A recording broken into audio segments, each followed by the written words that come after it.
En parlant de situations critiques, au début de cette année, à l'issue de l'ordonnance numéro 13, l'ambassade de France a été l'une des 6 ambassades qui ont envoyé une lettre en soutenant l'état de droit en Roumanie.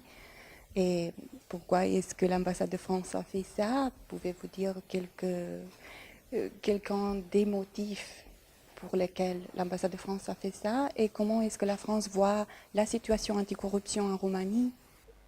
D'abord, je voudrais placer la question dans une perspective plus générale. La question de l'état de droit. Et souligner combien cette question de l'état de droit n'est pas une question roumaine, n'est pas une question nationale, mais c'est bien une question internationale et singulièrement européenne. Parce que la construction de l'état de droit est une nécessité pour participer à un projet européen. La deuxième chose que je voudrais dire, c'est que parce que c'est un sujet qui dépasse les frontières d'un pays, c'est un sujet sur lequel nous avons tous à apprendre et nous avons tous à nous aider. Il ne faut pas comprendre cette question comme étant une question strictement roumaine. Regardez en France.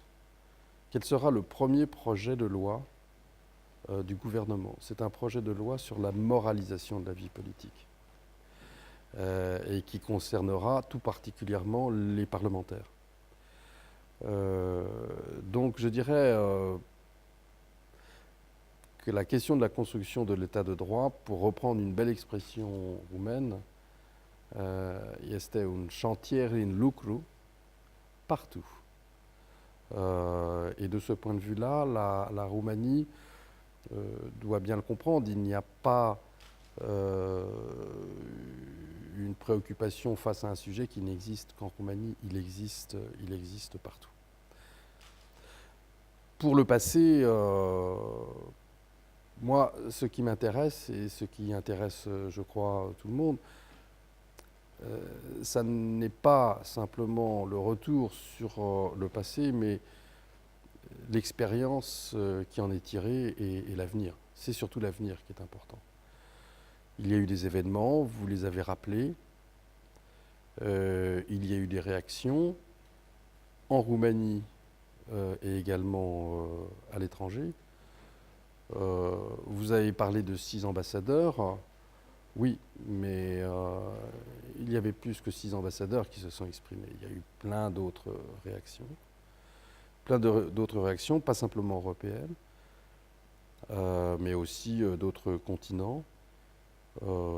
Et également une réaction très claire de la Commission, du président et du vice-président de la Commission. Voilà, maintenant, l'important c'est l'avenir. Le président Juncker est venu la semaine dernière en Roumanie pour montrer la voie, assurer du soutien de l'Europe. Et c'est surtout cela qui est le plus important.